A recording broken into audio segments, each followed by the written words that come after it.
What's up? Welcome to the Confluence.VC podcast. This podcast is meant to give you a personal glimpse into the next era of investors and operators.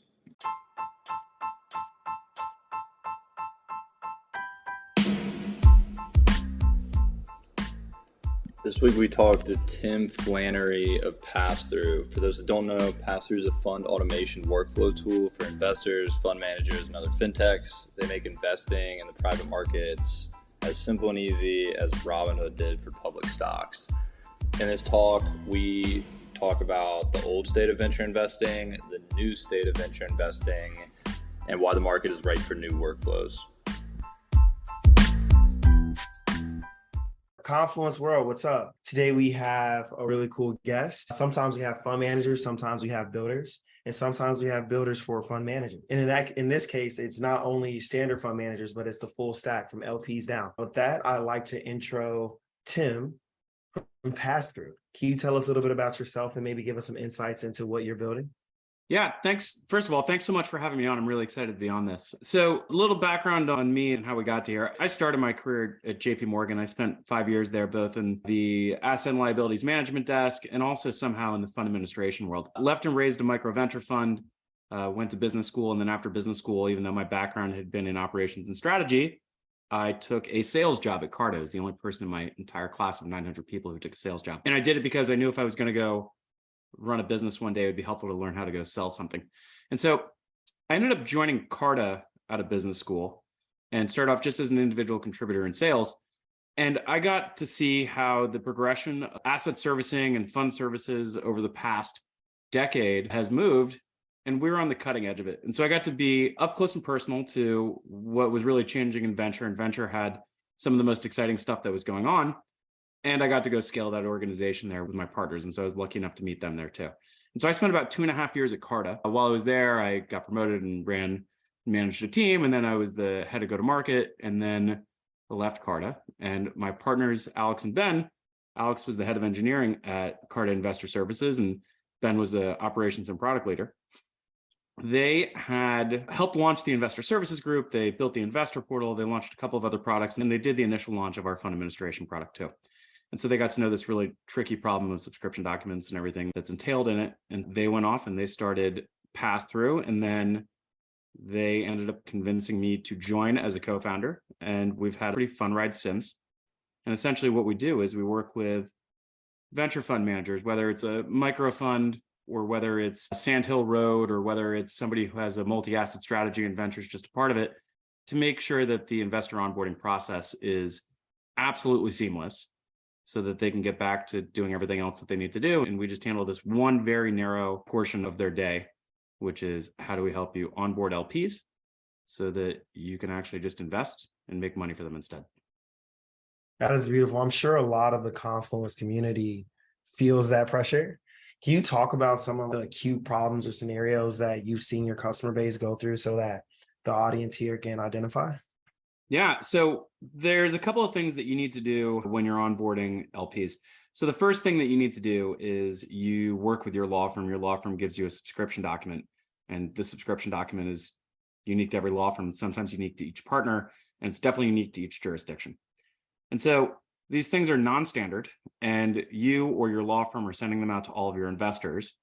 And your investors are having a very difficult time trying to understand what questions they should respond to, because not every question is applicable. And again, there's no such thing as a standard. So even professional investors look at these things and they fill them out incorrectly the entire time.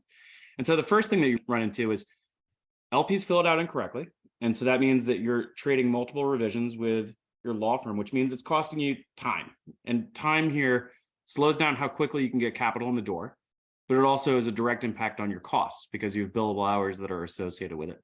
And so every single turn, you're slowing your time to close and you are just racking up bills. So that's number one. Number two, you have this really deep coordination challenge of how do I share my subscription document out to investors, and how do I see where they are in the process? I can't, because I'm sending out a PDF or a DocuSign and maybe I can see that they've opened it, but I can't actually see that they've progressed 40% of the way through, or that they've brought in their private wealth manager or back office to help handle things, or exactly what it is. So how do you actually herd the cats towards the close? You can't. But when it does come back, then you need to coordinate whatever your team is. And so every fund has a different set of people that they use to coordinate the close. For some of them, it's just the fund manager because I'm an emerging manager and my lawyer. For others, it's my lawyers, it's my fund administrator, it is my tax team, it's my compliance team, I could have a long variety of groups that are helping out with this. And everybody's looking at different versions of these documents. And so you start dealing with the exact same issues of, well, here's some comments back, but is this the right thing? Or my compliance team has these documents, but the other team doesn't. And so it's more of that back and forth.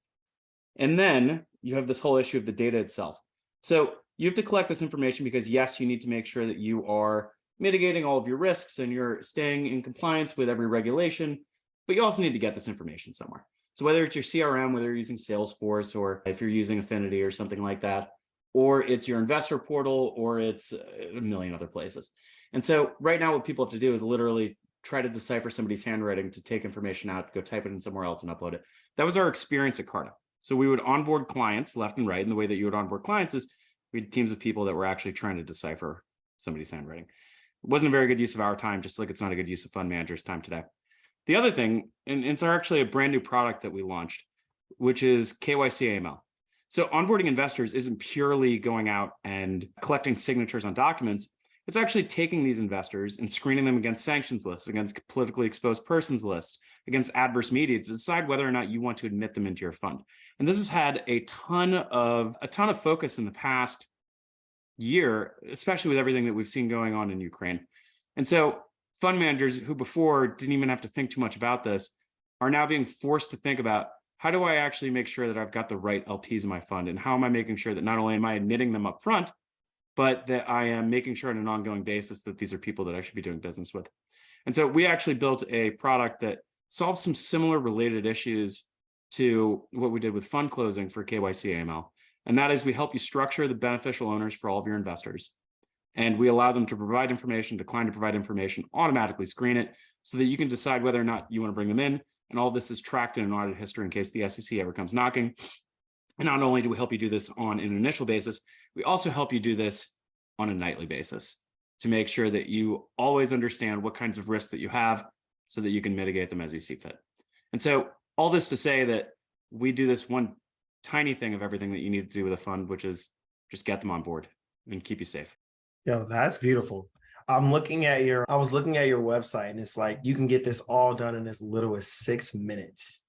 Like when I think about the amount of times, like when I'm investing in funds, like the amount of time that we have to go back and forth on revisions and whatnot, and just even getting my legal team and my admin and whatnot looped in with theirs. I can't imagine getting that done in 6 minutes. That website's dated. It's actually 2 minutes. The first time an investor comes through, if they fill out a subdoc in one sitting, it does take them about 20 minutes on average.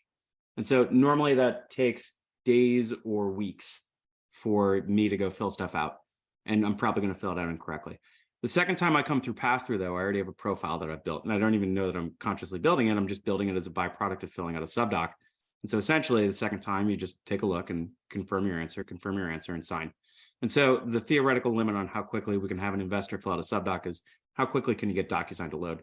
And so the 2-minute club has thousands of investors in it today. And we're continuing to grow that. So that way we turn this into something that looks a little bit more like instant checkout on Shopify instead of laborious process that everybody's used to. Yeah, I love the network effects here. It's interesting because, like, from my perspective, the amount of funds that I invest in is the number of upsells you get from me or cross sells you get from me. And same thing for a fund manager, right? Like you get one fund manager who utilizes this effectively, whatever percentage of their LPs base, which can be 100 funds or 90 something funds or investors can also come into the fold. That's really cool. How have you seen people adapt to it? Are you typically having fund managers pushing this or the LPs? So it's actually all sides. One of the things that we love about subscription documents and onboarding is we have fund managers that just by helping them go out and manage the raise, we get to go meet their investors and we get to go meet their law firm and their fund administrator and anybody else that's involved with the close. And even though fund managers are our customers, when they all have good experiences, they just refer more business our way. So it's really efficient growth for us. But the proof's kind of in the pudding. Around 80% of our business is coming directly through the network. And so this is an LP who likes it that goes out and tells another fund manager, hey, my information's already on pass-through, please just use this. Or it's another law firm that just knows that it's way easier for their clients to be on us because we've got the tools that their associates and paralegals need to go manage the raise. And so that way they can actually do some work for that client that involves something more than chasing down signatures and checking that a name is accurate. And so with all those different things, it just drives inbound towards us. And our job is really just to convert on it. I love the fact that so much of your growth has been driven by your users on both sides. Like that type of phenomenon is rare, and it, to me, would explain why you've been able to have some pretty spicy news in regards to your recent fundraise in this market. How about, instead of talking about that directly, we start talking about why you're able to do such a great raise? Maybe what the market opportunity is and what the trends are in funds by volume, and maybe even a little bit about the business model, so people here can get excited about maybe catching the next round or better understand how they can be customers. Yeah. So I'll be honest, when my partners started this business, they left Carta. They saw that there was Carta and Google, and they saw that there was this opportunity to fix this workflow problem. And it's some themes that we were familiar with from our time at Carta, where they could go out and help people manage the closing process, and you had all this virality, and then it just would drive more and more natural growth to the business, and the network itself would be valuable. And I didn't buy it at first, and it's strange that I didn't buy it considering I'd seen it firsthand at Carta, how we saw this work in another context. But eventually they decided that they wanted to go out and raise the seed round, and we started talking about it. And something became really apparent to me about why this was such an interesting opportunity. The first is that, like I said, it's really viral, right? You have fund managers who are literally just paying you to go meet everybody else that's involved in the raise, and your customer acquisition costs are so low. The second is, if you consider what's in a subscription document, if you consider what happens in KYC AML, everybody's asking for this information that's non-public. It's things like your name and your address, sure, but it's also your tax ID and your bank account and your relationship to every regulation under the sun. And one of the reasons that the private markets can be as inefficient as they are is because everybody's doing the same thing that we were doing at Carta, which is just trading these PDFs with unstructured data in it, and everybody was manually pulling it out. And just by having an investor step through our workflows, we get to passively build a profile for them. And we already talked about it. You can reuse it from one subscription document to the next. But besides you using it across subscription documents, it's also useful across other contexts. So KYC is the most natural extension. So you take it, you run it against sanctions lists to determine whether or not people might be laundering money through your fund. But then there's all sorts of other things with banking and tax and wealth management and more to come down the road. And so we've built a really efficient workflow, really simple to go out and have an LP come on and have them fill stuff out correctly and have them do it quickly, especially when they're already have a profile. And great.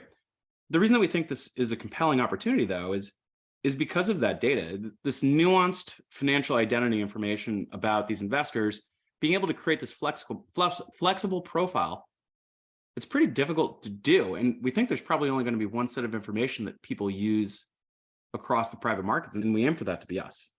And so what we got to watch over the last couple of years, before electronic subscription documents, they were a curiosity. 3 years ago, if you tried to go do this, your investors would look at you very confused because there was just nothing like this. Now we're at a time where in 2 years from now, if you sent out a paper subscription document, your investors would say, what are you doing? Why are you sending out paper?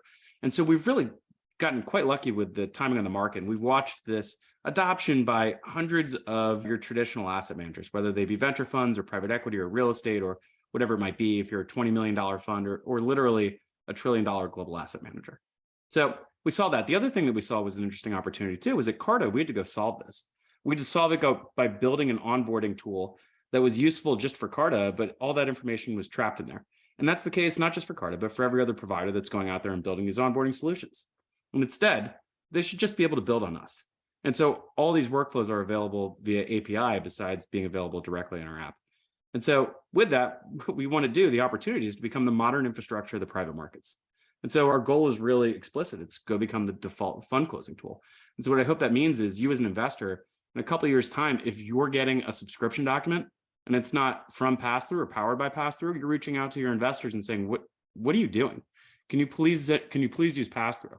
So that's our goal. And we think there's a lot of opportunities when you can go out and map that network then, because there's so much activity that can happen in the private markets that it's been so difficult to do thus far, because nobody's actually been able to understand who all of these different investors are, but also all the different transaction costs associated with them are so expensive because nobody's been able to build rails. You can't even understand what people own or what it's worth. And so we think there's a really large opportunity for us there. At the time, we've watched as alternative assets were alternative, and now they're no longer a niche asset class. Now it's something that's required in any sophisticated investor's portfolio. And there's been this just sea change. Individual investors used to be locked out of this. So sure, you could be accredited, but thanks to regulatory changes like Reg CF and the other draft rules around introducing LP limits and the ability to invest into a 401k, and also just watching this rise of retail that we did over Robinhood over the last couple of years, great, they're all coming in. One bank we talk to processes 70,000 subscription documents a year. And so it's coming. There's more investors coming than ever before. There's more money that's ever been. That number is double what it was 2 years ago, and they expect it to double again in the next 2 years. And so with this giant rush of everybody into alts, whether it's asset managers that are trying to figure out how do I handle retail, or it's fintechs that are coming in to build, now is the time. Now is the time as we move this transition away from analog to digital. And now's the time where there's no such thing as standard information across all this. Instead, we can create that flexible investor profile.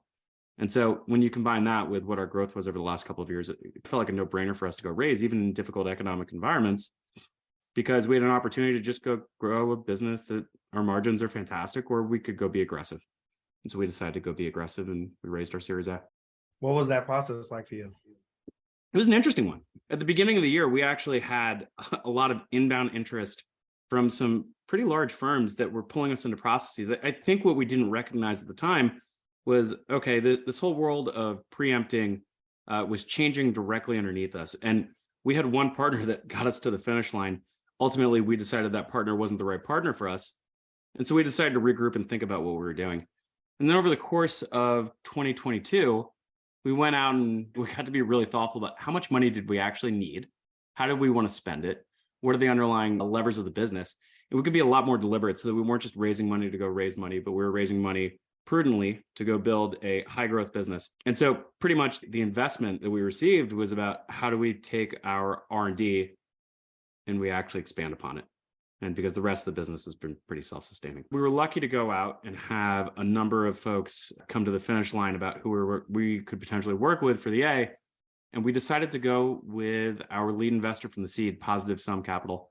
And so Sam Cates over there led our seed round. He came back to lead our A. We brought in a number of other strategic partners as well. And now I'm happy to say we're back to building the business. I love to hear it. So are there any ways that people in the community can be helpful to you or get further involved, or, I don't know, reach out to you to try to chase the next round? So the best way to get to know us is definitely to get to know us as a customer. It's a really fun thing about this business is you can actually experience what our software is like. You can experience how good our team is. And you can have your LPs tell you just how good it was too. So that's my first recommendation is get to know us. If you're raising, come out and talk to us and we'll help you save some money. We'll help you do this weeks or months faster than if you were to do something else. You didn't spend all this time convincing people to invest and not get them across the finish line. And then as part of our Series A, sure, we had Positive Sum come back and lead, but we also were able to bring a number of our customers directly into the round. And so we had 7 customers who decided to participate too. They've been such big believers of the product that it was time to bring them on board as equity owners as well. Love to hear it. With that, I want to say thank you so much for your time. We do like to close out with quick fire questions. You cool with that? Yeah, let's do it.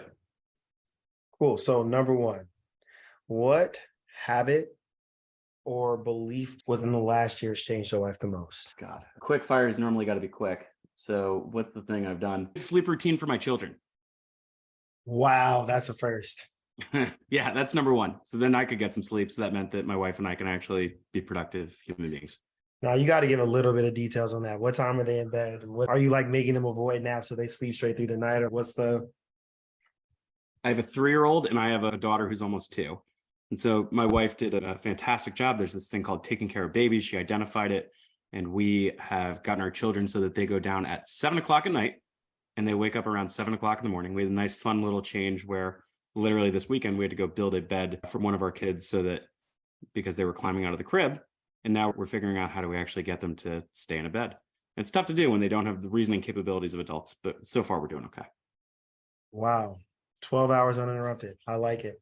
Okay. One thing that people believe is common knowledge, but you disagree with. A hot take, contrary view. A hot take. God.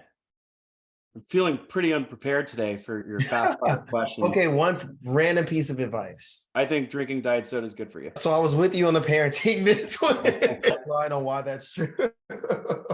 So I'm sure there's lots to go back it up for why that's not the case. But for me, it's a good tasty way to get caffeine. And I don't know. There's actually some studies out there that if you take a look, like Elon Musk and Bill Gates and Warren Buffett and everybody else, groups of people that I don't think I'm being compared to, and I don't compare to myself whatsoever. They all have an addiction to diet soda, and I do too.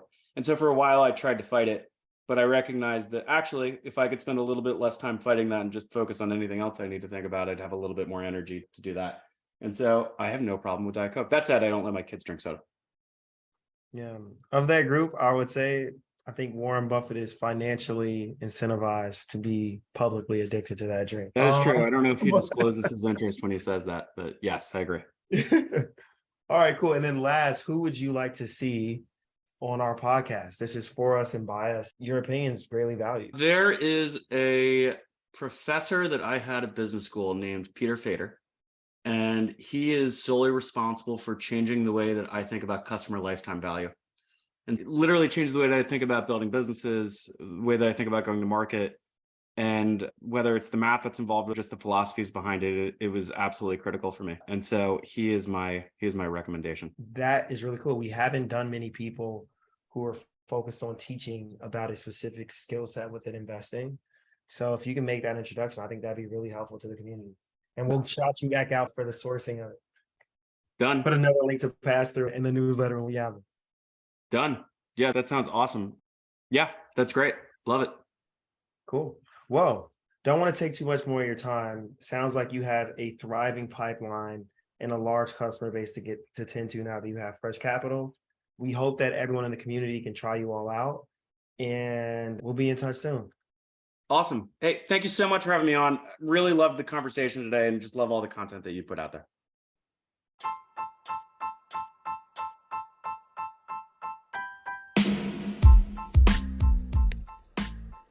Huge thanks again to Tim for coming on this week. We hope that each of you are able to pick up something valuable from this talk. If you're looking to get in touch with Tim, we've linked his social info in the description below, and you can also find Pass-Through's website in the description as well. For next steps, if each of you have not submitted your info to become a member yet, you can do that through our website at www.Confluence.VC. And also, if you want to become a subscriber to the newsletter, we offer a ton of free resources in there each and every week meant to help you become better at your individual roles. You can subscribe there at www.Confluence.substack.com. Hope that helps. Hope to hear from y'all soon.